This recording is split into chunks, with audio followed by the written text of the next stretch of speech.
Welcome to Spain news దండోరా. ఆంధ్రప్రదేశ్ రాష్ట్ర రాజకీయాల్లో సంచలనం నమోదైంది. వైఎస్ కుటుంబానికి కంచుకోటగా ఉన్న పులివెందులలో తెలుగుదేశం పార్టీ జెండా రెపరెపలాడింది. పులివెందుల జెడ్పీటీసీ స్థానానికి జరిగిన ఉప ఎన్నికల్లో టీడీపీ అభ్యర్థి ఘన విజయం సాధించారు. ఈ ఎన్నికల్లో టీడీపీ అభ్యర్థి మారెడ్డి లతారెడ్డి 6050 ఓట్ల మెజారిటీతో జయకేతనం ఎగరవేయగా వైసీపీ అభ్యర్థి హేమంత్ రెడ్డి మాత్రం డిపాజిట్ కూడా దక్కించుకోలేకపోయారు. సాక్షి టీవీ డిబేట్ కేసులో సీనియర్ జర్నలిస్ట్ కొమ్మినేని శ్రీనివాసరావుకు భారీ ఊరట లభించింది. గతంలో ఇచ్చిన మధ్యంతర బెయిల్ను సుప్రీంకోర్టు తాజాగా పర్మనెంట్ బెయిల్గా మారుస్తూ గురువారం తీర్పిచ్చింది. అదే సమయంలో గతంలో లైవ్ షో విషయంలో ఇచ్చిన ఆదేశాలను సవరించింది. దీంతో ఈ కేసు విచారణ ముగిసినట్లయింది. ఏ రాష్ట్రంలో రాని యూరియా కొరత తెలంగాణలో ఎందుకు వస్తుందని తెలంగాణ బీజేపీ రాష్ట్ర అధ్యక్షుడు రామచంద్రరావు ప్రశ్నించారు. గతం కన్నా ఎక్కువ తెలంగాణకు కేంద్రం ఇచ్చిందని, ఇంకా కొంత మొత్తమే ఇవ్వాల్సి ఉందన్నారు. యూరియా ఏమవుతుంది, ఎవరు తింటున్నారు అని మండిపడ్డారు. కాంగ్రెస్ నాయకులే ఫెర్టిలైజర్ షాపులకు వెళ్లకుండా డైవర్ట్ చేస్తున్నారన్నారు. కాంగ్రెస్ ఎక్కడ ఉంటే అక్కడ కృత్రిమ కొరత సృష్టిస్తుందని ఎద్దేవా చేశారు. యూరియా కొరతపై తాను డిబేట్ కు సిద్ధమని, దమ్ముంటే కాంగ్రెస్ నాయకులు చర్చకు రండని రామచంద్రరావు సవాల్ విసిరారు. తెలంగాణ రాష్ట్ర రోడ్డు రవాణా సంస్థ కొత్త పుంతలు తొక్కుతోంది. ప్రయాణికులను ఆకట్టుకునే క్రమంలో పలు కీలక నిర్ణయాలు తీసుకుంటోంది. ప్రయాణ ఛార్జీలు 20 నుంచి 25% డిస్కౌంట్ను ప్రకటించింది. హైదరాబాద్ నుంచి బెంగళూరు మధ్య రాకపోకలు సాగించే టీజీఎస్ఆర్టీసీ బస్సుల్లో ఈ డిస్కౌంట్ వర్తిస్తూ ఉండగా ప్రస్తుతం ఈ రెండు నగరాల మధ్య వివిధ రకాల బస్ సర్వీసులు అందుబాటులో ఉంటున్నాయి. సూపర్ లగ్జరీ, రాజధాని, Lahari AC sleeper come seater, Lahari non AC seater come sleeper, Lahari AC sleeper బస్సులు హైదరాబాద్ బెంగళూరు మధ్య రాకపోకలు సాగిస్తున్నాయి.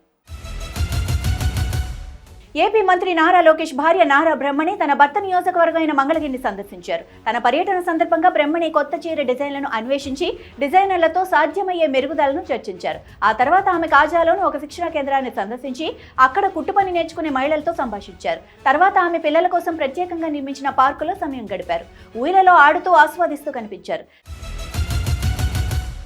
స్వతంత్ర దినోత్సవం సందర్భంగా ఉత్సాహంగా సాగుతున్న ఏర్పాట్లు విషాదంగా మారాయి. రేపటి వేడుకలకు ముస్తాబవుతున్న మహదేవ్పూర్ ప్రభుత్వ బాలుర పాఠశాలలో విద్యుత్ షాక్ కు గురై 3 విద్యార్థులు, ఒక అటెండర్ తీవ్రంగా గాయపడ్డారు. ఈ ఘటన జిల్లా వ్యాప్తంగా కలకలం రేపింది. జరిగిన ఈ ప్రమాదంపై విద్యార్థుల తల్లిదండ్రులు తీవ్ర ఆందోళన వ్యక్తం చేయగా విద్యాశాఖ అధికారుల నిర్లక్ష్యంపై తీవ్ర విమర్శలు వెల్లువెత్తుతున్నాయి. పిల్లలతో ఇలాంటి పనులు చేయించడం ఏంటని అధికారులు ఉపాధ్యాయులపై ఆగ్రహం వ్యక్తం చేస్తున్నారు.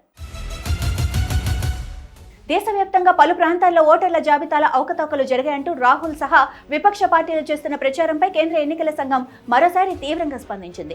ఓటు చోరీ అనే పదాన్ని పదే పదే వినియోగించడాన్ని తప్పుపట్టిన ఈసీ తప్పుడు కథనాలకు కారణమయ్యే అసభ్యకర పదాలు ప్రచారం చేసే బదులు ఆధారాలు చూపించాలని పేర్కొంది. ఒక వ్యక్తి ఒకే ఓటుకు సంబంధించిన నిబంధన తొలి ఎన్నికలు జరిగిన 1951-52 నాటి నుంచి అమల్లో ఉందని, ఏ ఎన్నికల్లోనైనా ఎవరైనా 2 సార్లు ఓటు వేసినట్లు ఆధారాలు ఉంటే లిఖితపూర్వక అఫిడవిట్ ఎన్నికల సంఘానికి ఇవ్వండి కోరింది. రంగారెడ్డి జిల్లా శేర్లింగంపల్లి మండలం కానామెట్లో 1.07 ఎకరాల భూమిపై ఎందుకంత దూకుడుగా వెళ్తున్నారని హైడ్రా కమిషనర్ ఏవి రంగనాథ్ ను హైకోర్టు ప్రశ్నించింది.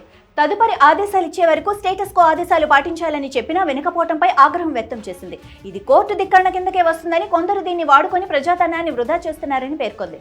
చెరువులు, ప్రభుత్వ భూముల రక్షణ పేరుతో ప్రజలను అవస్థలకు గురి చేయటం, హడావిడి చేయటం ఎందుకని ప్రశ్నించింది. సరిహద్దుల్లో యుద్ధానికి వెళ్తున్నట్లు వాహనాలకు ఆ రంగులేంటని అడిగింది. పులివెందుల్లో ఓడిపోవడంతో జగన్ ఇష్టారీతన మాట్లాడుతున్నారని స్పీకర్ అయ్యన్నపాత్రుడు అన్నారు. జగన్ ప్రజాస్వామ్యం గురించి మాట్లాడుతుంటే అసహ్యం వేస్తోందన్నారు. ఆయన ముఖ్యమంత్రిగా ఉన్నప్పుడు ఎన్నో అరాచకాలు చేశారని, నామినేషన్లు కూడా వేయనీయకుండా పాలించారని చెప్పారు. పులివెందుల ప్రజాస్వామ్యం గురించి మాట్లాడే అర్హత జగన్కి ఎక్కడిది?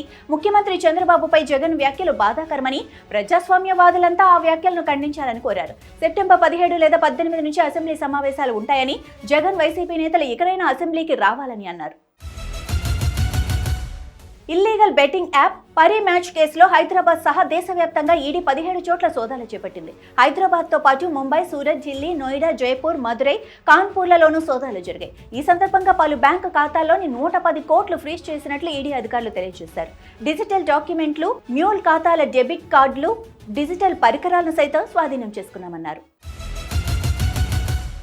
ఢిల్లీలో వీధి కుక్కల కేసులో ఇటీవల ఇచ్చిన తీర్పుపై సుప్రీంకోర్టులో పిటిషన్లు దాఖలయ్యాయి. ఆ పిటిషన్లపై గురువారం సుప్రీం ధర్మాసనం స్పందిస్తూ తీర్పును రిజర్వ్ చేసింది. ఢిల్లీలో వీధి కుక్కలు కనిపించకుండా చేయాలని, వాటిని షెల్టర్లకు తరలించాలని సుప్రీం ఇటీవల తీర్పిచ్చిన విషయం తెలిసిందే.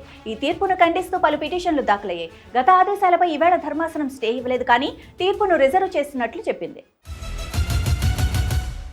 వరద సహాయక చర్యల కోసం ప్రతి జిల్లాకు ₹1 కోటి విడుదల చేస్తున్నట్లు రాష్ట్ర రెవెన్యూ శాఖ మంత్రి పొంగులేటి శ్రీనివాసరెడ్డి ప్రకటించారు. సీఎం రేవంత్ రెడ్డి సూచనల మేరకు సచివాలయాల్లో జిల్లా కలెక్టర్లతో మంత్రి పొంగులేటి వీడియో కాన్ఫరెన్స్ నిర్వహించారు.